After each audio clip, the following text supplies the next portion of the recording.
All right, guys, we're starting right now. Chris Robinson versus Santos Sambajon. Is this winner's side? Even race, right? Even race to 5.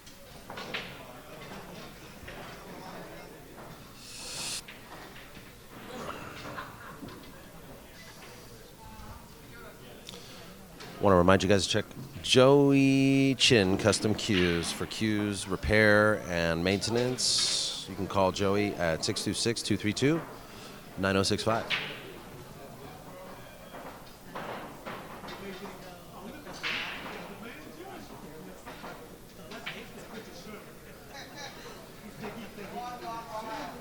That's funny. Also, Tiger Products.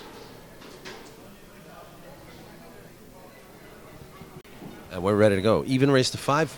Santos Sambajon versus Chris Robinson.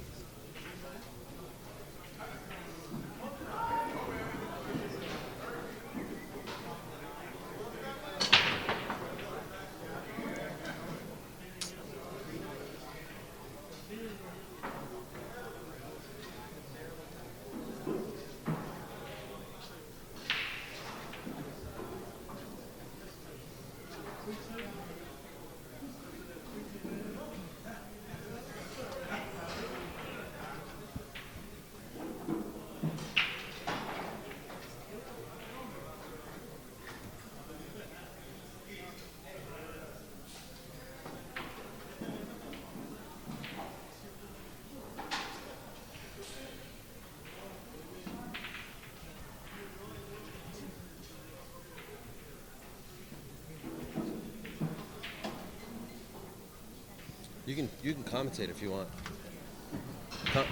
Commentate. This is Daniel Busch. I'm sitting here with Truman, HW. What's up, Truman? Howdy doody.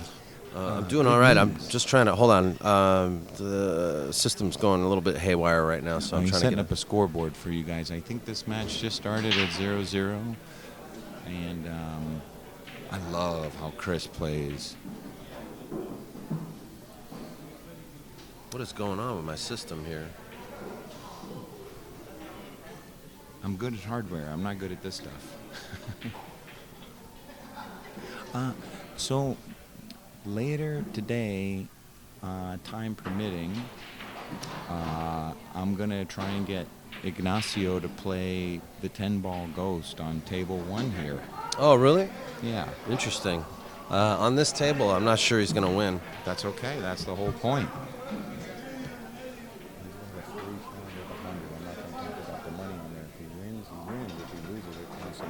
So he better let him try on to Yeah. Feathers the ball, blocks it with the 9 ball. If he gets a rail, it's good. There we go. Chris is a smooth cat. He just doesn't, I never see him look nervous. He doesn't care who he's playing because he's playing the table.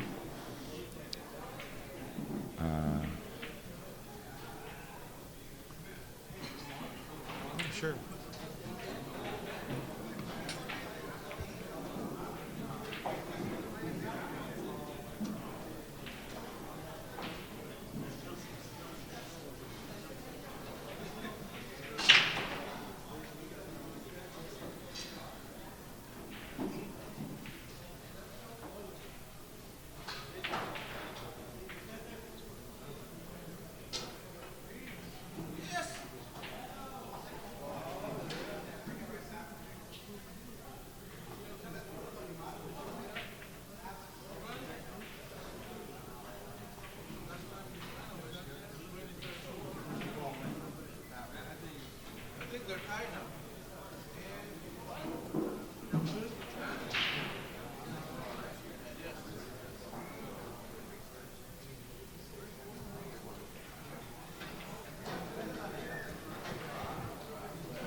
direction the cue ball came off made it look good to me, and it's such a fast hit that I have to err in the side of the player who's hitting the ball, in my opinion. But I would have needed a high-speed camera to really see 100%. But it looked good. No debates? No debates, and Chris agreed, and Chris has him in a tough spot again. I think the Masse here. Wow. What a shot, but Well, short. It's a dangerous shot because, I mean, you don't have to make that ball without Masseing it. So unless he had he's playing it at the speed to get a little safe there. Okay, so roll back up against the 5. Just a smidgen short of having him in a real bind. He would have taken away the 3 rail. But now Santos can lag this ball in, and then he's going to have to probably play safe on the 4 ball with a little. I mean, if he can make the 3, that is. If he even plays to make the 3. But if he comes out on the 4 ball, he's not going to have a cut on it, but he'll be able to hit it kind of thin with the inside and hold it behind the 7. From where I sit, it looks like it goes by the 5.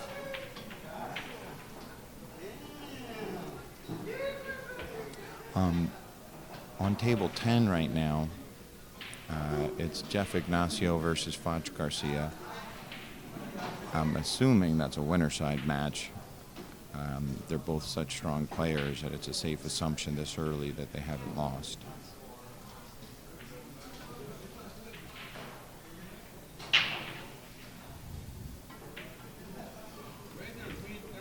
Oh, that's a smart shot. I mean, he didn't hit it. I think he wanted to get him with the 6 ball. I don't think he was playing to make it. But if he accidentally put a little bit of left-hand spin on it, it'd masse like that. Going for the 5 again. He hit that nice. I don't think he can masse to hit it because the direction of it's the wrong way. I think he's got to possibly kick 2 rails, which might. No, he's got a shot on it. Actually, I take that back.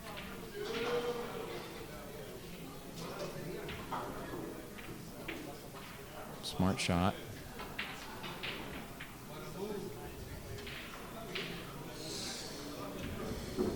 I'm pretty sure that's what Santos was playing. I think he wanted to get the cue ball.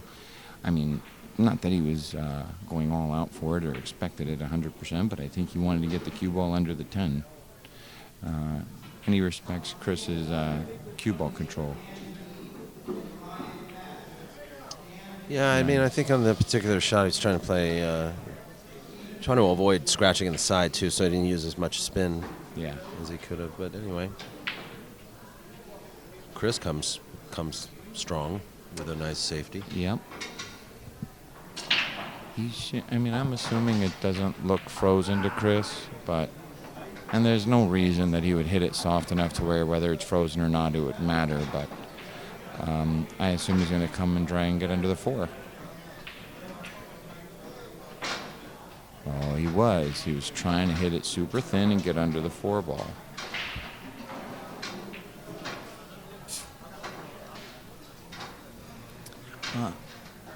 Personally,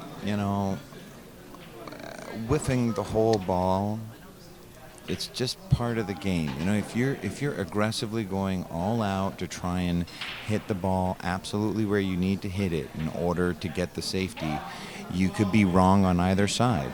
You could hit it too thick and you can hit it too thin, but if you bias to hit it too thick to make sure you don't whiff it, you're never going to hit it perfect. Chris is bummed. I mean, but this table is tricky. It's a good first game, even though, it hasn't been a run out from the gate. I mean, good first game. And he can come off 2 rails here. The 5 ball would stop the 4 if he hits it thin. The cue ball comes up tape. Always going to try and kick it in. I don't like this direction. I don't like the offense here because the pockets are too small. Yeah. He hit that right, though, because he banked it short, but used spin to make the connection on the ball instead of trying to use a natural rail angle. If going that direction is the only way to go, then sure, he hit it good. But I would have liked to have come the other way. He's going to hit between the 9 and 7. You mean? Absolutely. Santos is going to probably win this game. I mean, he hit that perfect. And if he's got enough angle here to where he's going to just come up between the 8 and 9 to get a shot on the 6. And aside from, the risk of bobbling a ball, he's going to get great position here. He's not going to miss position throughout this run out. Oh, he went forward. Huh. Interesting.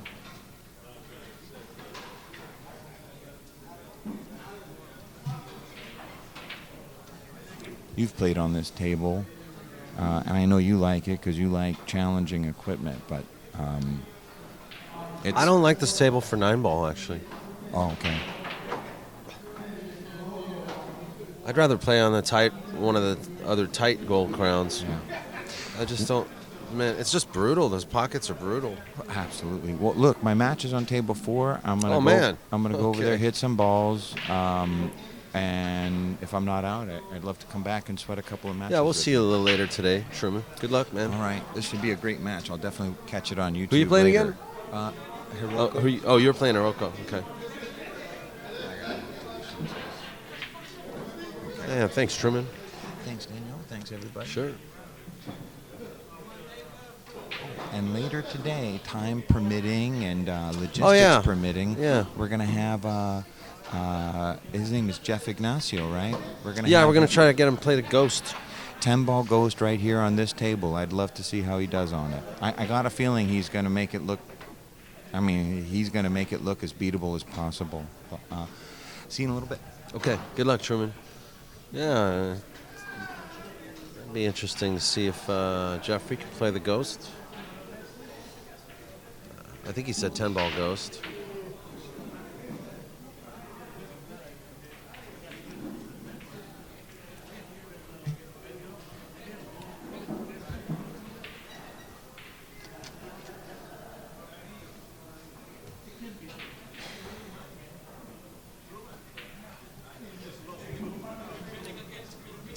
First game is Santos Sambajon.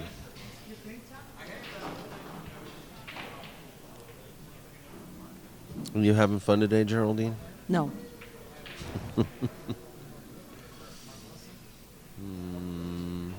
You doing other stuff, real estate work? Is that what you're doing? No. Oh, okay. I'm capturing the moment in still photos. That's great. I'm waiting to get my new iPhone 6s Plus so I can capture the moment in 4K video. Oh. That's been an adventure. All of it's I feel like I'm down 10-1 in a race to 11 against Verizon right now. Man. But at the end of the day, at least they're making an effort now to accommodate you. Let's not talk any mess.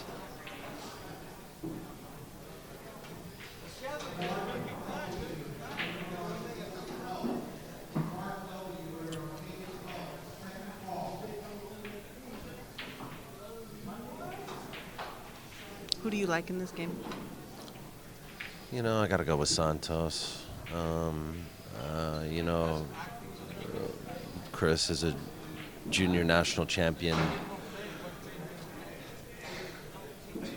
I know many players that he can play that are good players that he can run right over, but Santos isn't one of them. Santos really not one of them. I mean, he's actually He's been holding his own up until this point with the safety battles, but you know, there's only so many innings you can stay alive against this guy, the giant killer they called him back in the day. So I mean, I got Santos by at least 2 games in this race. Experience over youth. Yeah. Well, you know, Chris is headed to China to play in the Junior World Champions, and I like him. I like him there. You know. But you know, rumors fly, and you hear that he's going to be playing kids that give Efren the 7 ball and all this stuff. But you know, a lot of that's just a lot of hype to scare and to sort of rattle visiting players. But Chris doesn't care who he plays. He's going to give. That's one thing I like about Chris. He's going to give anybody the best game he can give them. Sure. And he's been improving so fast over the past few years. Past year, actually. I smell cigarettes in I here. know, right? What the heck's going on? Somebody's smoking in here. That's weird.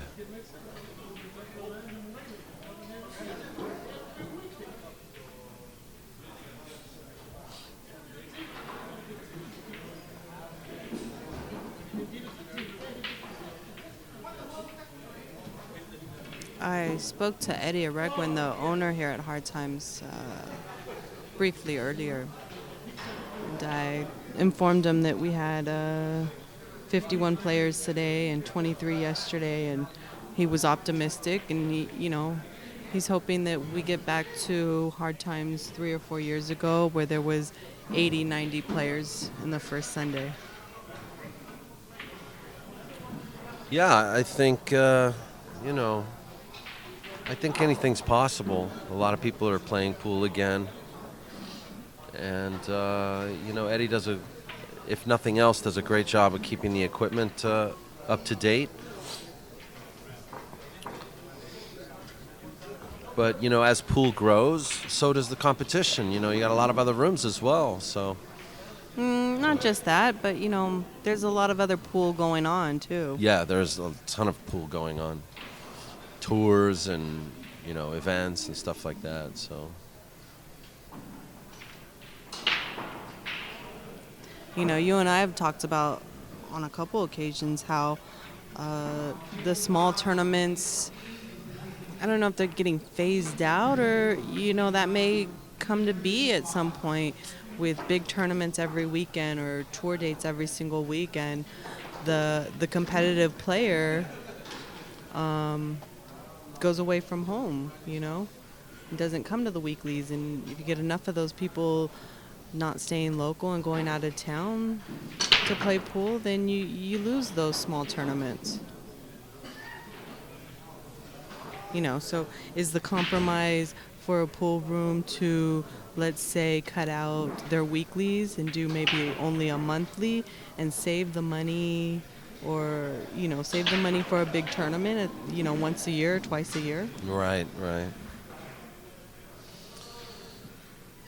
Yeah, I guess it's all a matter of the individual and what they want for themselves. And Well, no, sometimes it isn't even that, as far as the pool room's concerned. Where's the industry going? Where's pool transitioning into?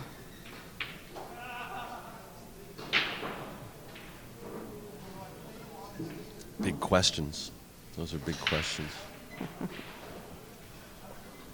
Something to maybe think about on when you're listening to American Billiard Radio on Thursday nights.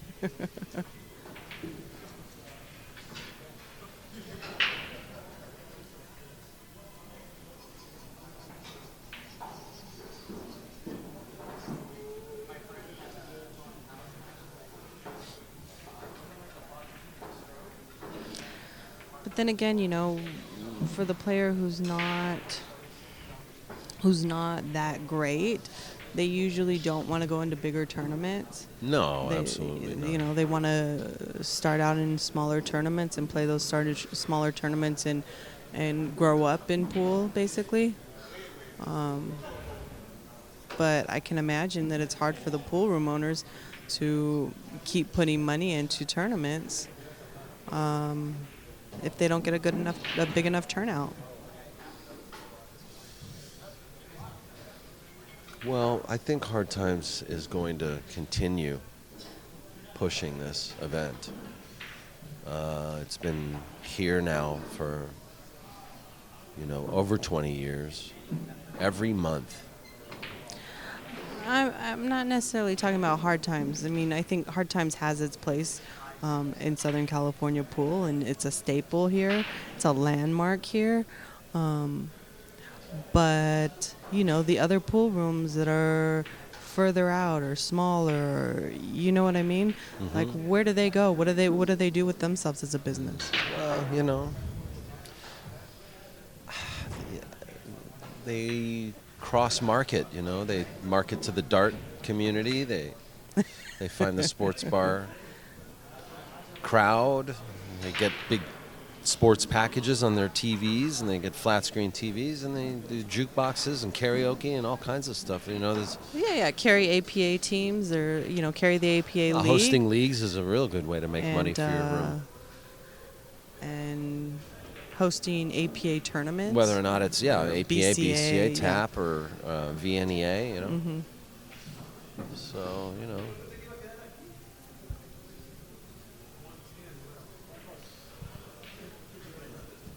Chris is struggling in this match. You can kind of see it,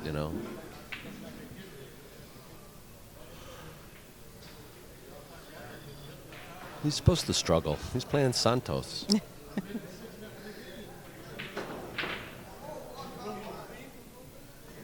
It's a great privilege for a guy his age to be playing guys like Santos and all the people in this field, Yeah.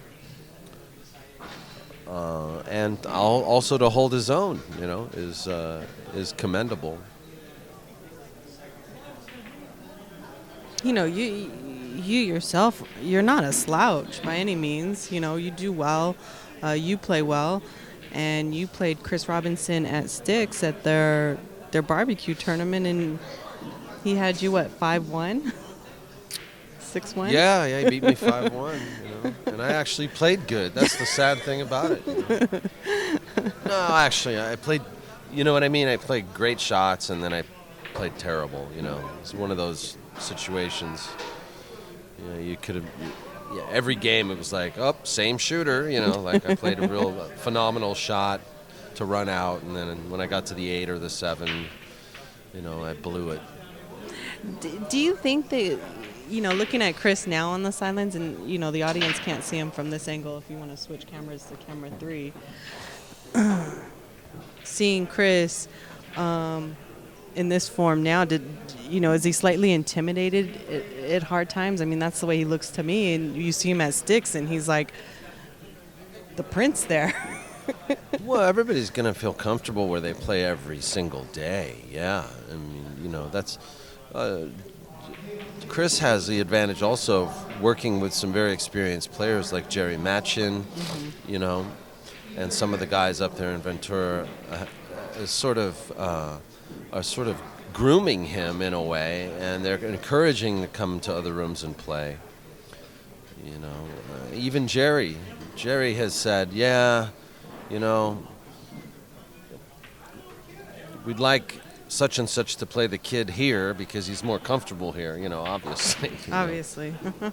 But I'm not going to just look at that camera angle and look at Chris and call him out and say, oh, he looks real rattled. I mean, actually, it looks kind of like nonchalant. Looks a little bored, actually.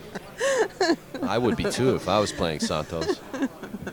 Sit there and watch him run racks.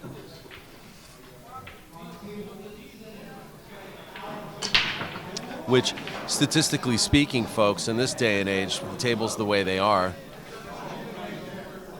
running racks doesn't happen nearly as much as it used to. I'm sorry to say. I think in my whole career streaming pool, I've only seen one. The largest package I've seen is an 8-pack run by Shane on a bar box in Montana, and a six-pack run by Dennis Oculio on our live stream against Jason Shaw in the Jay Swanson Memorial Tournament, and that's in 5 years of streaming. Very, it's not often we see a three-pack, but we do see them every once in a while, but very few and far between.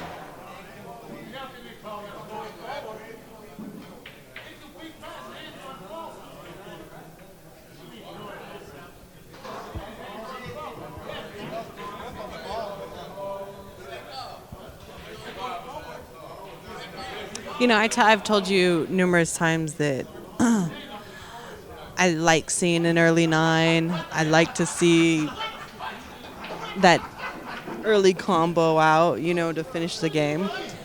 But essentially, I really don't think that's how pool should be played. I like seeing it. I like seeing the 9-ball played on a tight table. I like seeing one pocket played on a tight table. Because then you see the character come out of the players and how well they can play and how well they can adjust. Well, it brings a different type of game to the fold as well. You look at a long shot and you might say, oh, you know what, I need to play safe here, Instead of on a 4 1/4 inch pocket, you look at a long shot and you're going to go for it, Unless you're someone like Jeffrey Ignacio who, just needs a shot and he will take it on. He's not going to make every one, but he'll take it on, But I mean, we hear it. We hear a lot of, there are people who complain that the average viewer would prefer to see someone running racks. Sure. I mean, I've proposed that we find a table somewhere with a 5-inch pocket like the old days, and we stream matches on it. And I'm not just talking about 1 or 2 times. I'm talking about regularly. Stream matches on it to provide that. Well, if that's what you want to see, then essentially it's not. I don't know what to say other than it's not my fault. I can't. Well, I'm not saying it's your fault, but if that's what you want to see, then why aren't there more straight pool tournaments? I would love to see more straight pool. In fact, I think it's a great game. I'm loosely toying with the idea of bringing like $1,000 added tournament next year to the West Coast. And if anybody's interested or wants to provide me any feedback or anything on that, you can always email me, daniel@povpool.com. But I'd really like to promote straight pool, but it's you're taking a risk. You're taking a risk because it's not a game that has a lot of momentum. Yeah, but the viewers talk about to they want to reinforce your see. point. Yeah, to reinforce your point. If that's what they want to see is someone running racks or just like shooting balls and making them, then maybe we should be streaming straight pool every weekend. So Santos is up 4-0 in this race as we philosophicate. Babble. Philosophize on Listen to ourselves current talk. state of affairs in pool.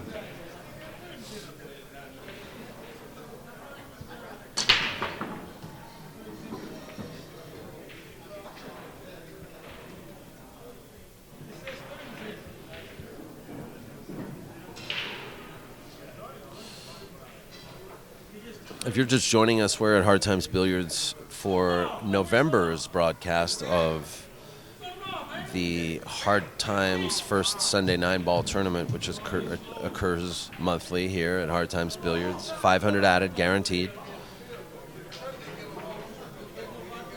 And we're watching Santos Sambajon play Chris Robinson, the junior national champion, 2015 national champion. He's going to be going to China on Tuesday to compete in the World Juniors. And unfortunately, he's not having a good time at this match with Santos. Did you know Santos has a Wikipedia page? Yes, I do. I did. I have known that since I met Santos. Dude, that's strong when you have your own wiki page. Yeah, right. Yeah, no matter what you're famous for. Whether you're famous or infamous.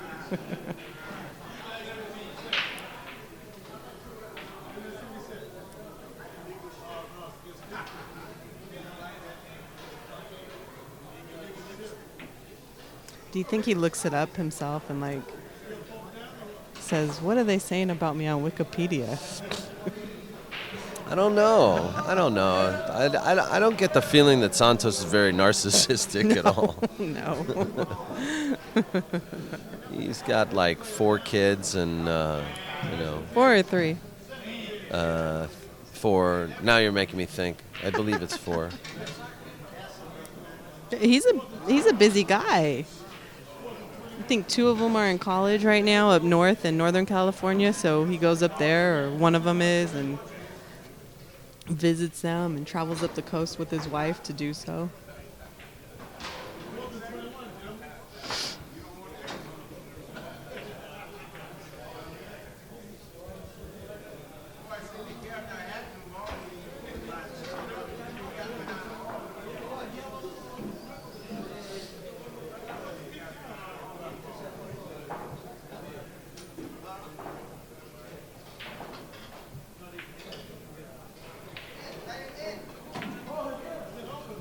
Santos not really having any trouble with these pockets, and I'm telling you, like, these pockets play way different than the rest of the room. And to me, I'm scared. I'm really scared of this table. I'm more scared of this table than the devil table.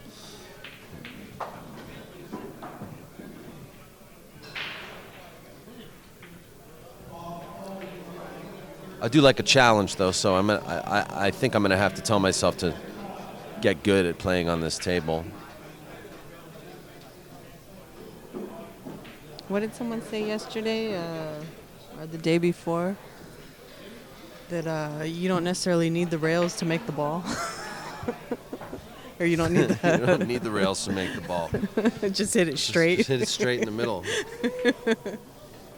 That's a good point, actually. We don't need no stinking rails.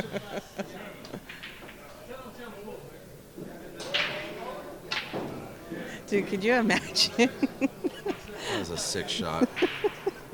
Could you imagine a table that just kind of laid like just a table, and then there were like pockets on each, like where the pockets are, just sticking out, and there were no rails. So if the ball went off the table, then it went off the table. Oh, I saw a photo of a guy.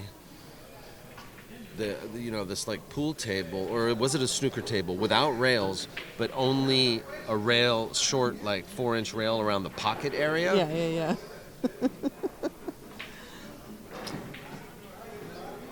So,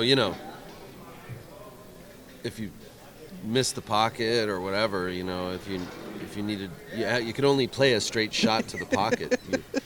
Otherwise you'd roll it off the table like Max Eberle's flat Earth. You'd just fall into the oblivion. I saw on the internet the other day this table that had this light system. This is over. I'm sorry to hear about that, or sorry to see that happened so quickly. Chris Robinson is upset by Santos. I mean, I'm not going to call this an upset match. Santos is the favorite, but I had Santos by 2 games. In this case, it was by 5, so. Moving on, we're going to start another match soon. No interview. Good luck to Chris in China. We'll be right back. We're going to have another match, but Geraldine and I are going to continue talking. We're talking about something, so